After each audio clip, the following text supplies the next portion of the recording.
महाराष्ट्राचा आवाज आपल्या हक्काचा।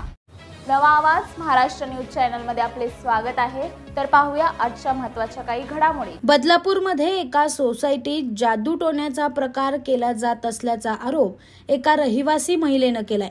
याबाबतचे सीसीटीव्ही फुटेज सादर करत तिने बदलापूर पश्चिम पोलीस ठाण्यात तक्रार केली आहे। बदलापूरच्या बेलवली परिसरातील वैभव हिल्स सोसायटीत हा प्रकार घडलाय।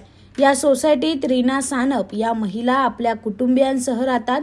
त्यांच्या म्हणण्यानुसार त्यांच्याच बाजूला राहणारी महिला गेल्या अनेक दिवसापासून त्या कोणत्या ना कोणत्या कारणास्तव सानप यांच्या दारासमोर कॉमन पॅसेजमध्ये तसंच सानप यांनी घराबाहेर ठेवलेल्या चप्पल बुटांवर कचरा, हळद, लिंबू मिरची, बिब्बा टाकते। यातून ही महिला जादूटोणा करत असल्याचा सानप यांचा आरोप आहे।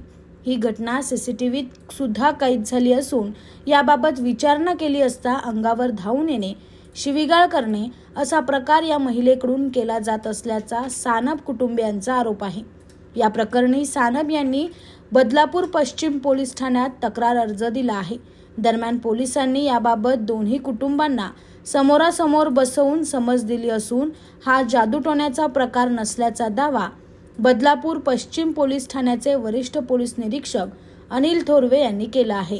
बातम्या पाहण्यासाठी चॅनलला सबस्क्राइब करा, बेल आयकॉनवर क्लिक करा आणि रहा सतत अपडेट। तुमच्या परिसरातील काही घडामोडी किंवा समस्या असतील तर आमच्या वृत्तवाहिनीला संपर्क करा आणि तसेच सतत अपडेट राहण्यासाठी आमच्या वृत्तवाहिनीला सबस्क्राइब करा आणि बेल आयकॉन दाबायला विसरू नका।